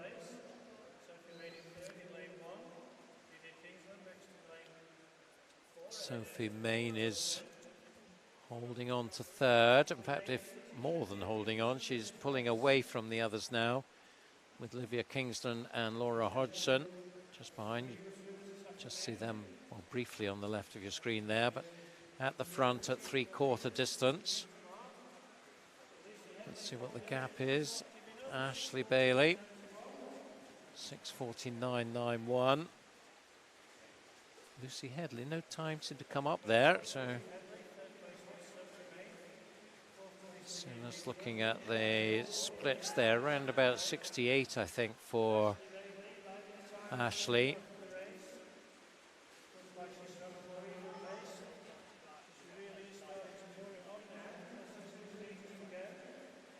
So I think that Lucy Headley is probably just going to have to protect second now and try and come in inside her 9:12 entry time, as the race for third is still up and running. We've lost Catherine Bailey from that race, but there's still 3 involved. Sophie Main, Olivia Kingsland and Laura Hodgson, all there to the left of your screen, but well clear of them. Ashley Bailey coming up to 700 meters now, and she's well clear now of Lucy Headley, and well, it'll all be about what can she find in the body for this final 100, just under the 8 minutes as she goes into it, 7:59.28. So again, around, well, 69 or so for that. So her entry time, 9:10, should get under that. Yeah, I think so. Just managed that. Still not gone to any sort of leg kick with 750 metres swum. Let's see if she was able to pick up the legs, pick up the stroking rate on the last 50 and get her inside that PB. When would you expect swimmers to do that? On the last length or on the last 100? I think it depends on what the rhythm of the stroke is. If you're Katie Ledecky, it's as soon as you dive in. If you're other swimmers, it's a 2-beat kick, and then whenever, like now, just there on cue, she starts to try and pick up her leg kick a little bit. Well, it was certainly not continuous, isn't it? So we're going back to it now a little bit more, but not there. Sort of hard sprint kicking, so that's not there for her, perhaps just a little bit at the end.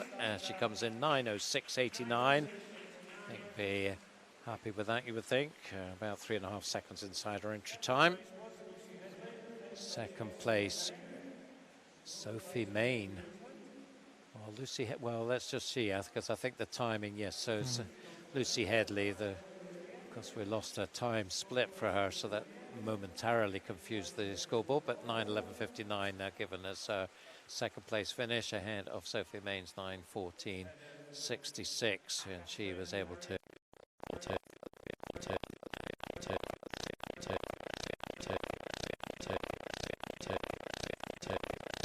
those first 3 all faster than the first heat. We'll wait for confirmation of that.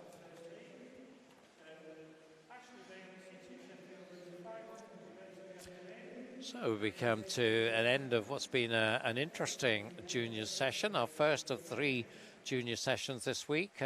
What do you take from that, Alan, and particularly perhaps with your Euro Juniors hat on? Oh, wow. No pressure then.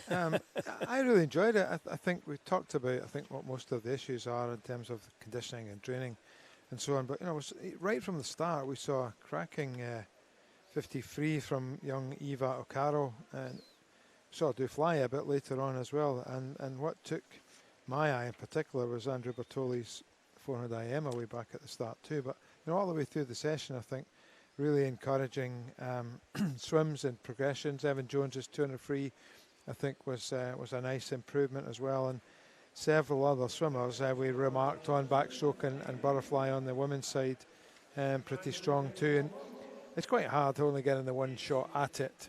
They will just have to take that and move on to tomorrow, because it'll be the same group of swimmers, if you like, who we're seeing in these afternoon sessions. But yeah, I really enjoyed it. It was great, and lots of encouragement. Mentioned on the backstroke, apologies, of course, to that super swim from Samuel Greenback, which took him into the 56s, which I'm sure we'll be looking closely at in selections for Rome. So thanks very much, Alan. It's been great having you in the commentary box for the last couple of hours. We'll draw a close for now from Tollcross International Swimming Centre. Of course, we have the senior heats coming up later this afternoon, so I hope you'll join us for that. But for in the meantime, I'm Duncan McKinnell, and I'll wish you a good afternoon from Glasgow. See you later.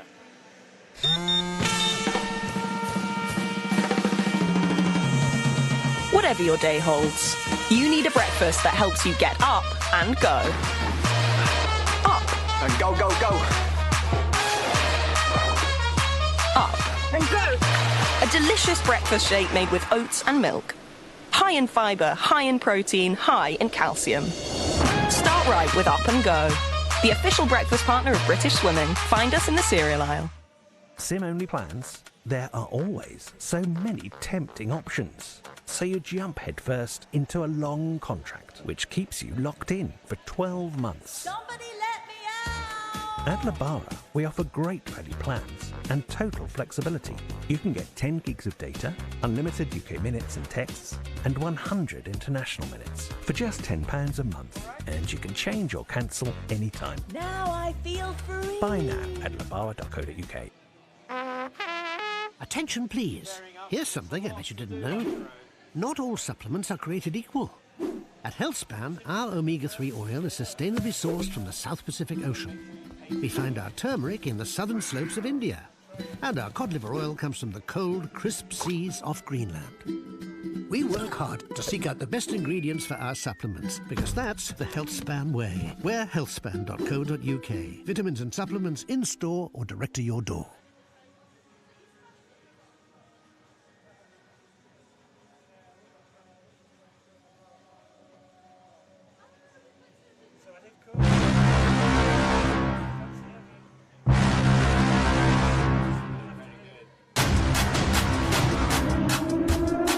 The latest in tech suit innovation. Frictionless fiber construction.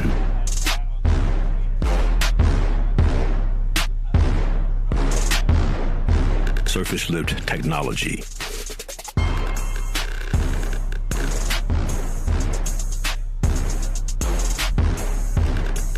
Endo compression cage.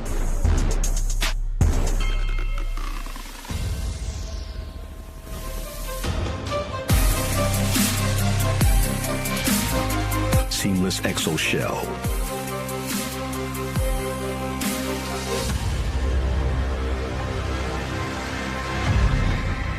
Here, Vinzo. Battleborn.